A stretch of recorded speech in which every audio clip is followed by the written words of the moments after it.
Hey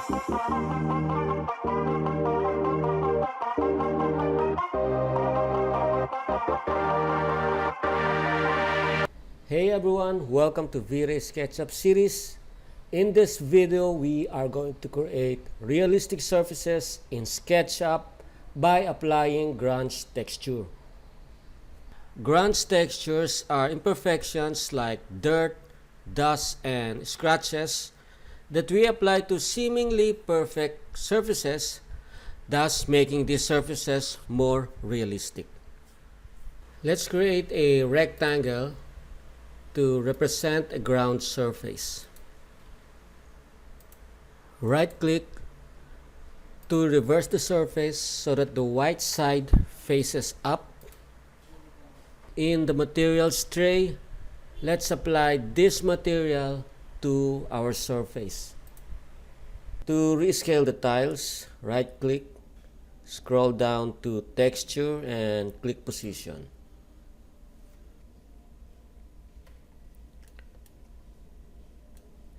And grab the green pin to rescale the tiles.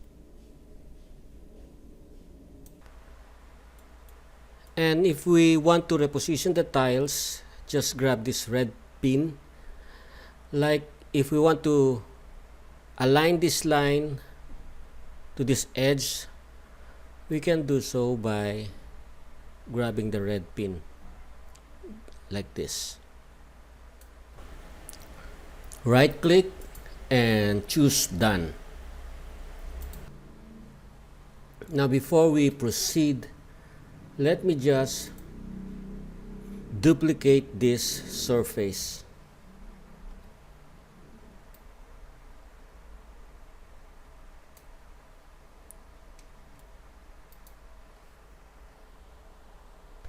We need to make this texture a unique one, so right click and choose Make Unique Texture. And you'll find this newly created unique texture over here, and it's now named as _white square tile _. We need to set up an external editor in SketchUp. So to do that, let's go to the window menu, Preferences, and choose Applications. I already have Photoshop as my external editor, so this will be a blank space if you still haven't set up your external editor. So just proceed and click Choose and select your application. So this is my path file. I went to Program Files and then select Adobe and then Adobe Photoshop, and then finally I have to click on this one.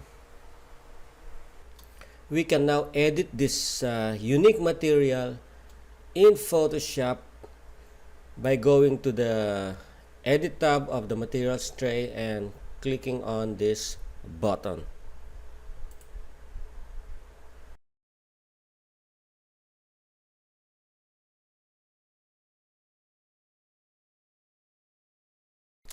Let's open another file, our grunge texture image.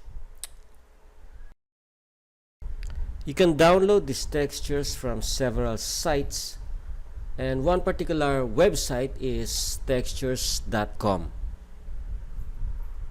We are going to convert this grunge texture into a pattern, and to do that, go to the Edit tab, choose Define Pattern, and let's just rename this as grunge texture. Click OK. Now let's get back to this document and add an adjustment layer pattern, and select the pattern that we have just made by clicking on this one. Now we can scale this one to say 150, and we're gonna click OK. Lower the opacity to 30%. Change the blend mode to multiply. Now let's save this as a JPEG image. Just click on this one and then merge down. Then let's close this file. Save changes to Adobe Photoshop. Yes.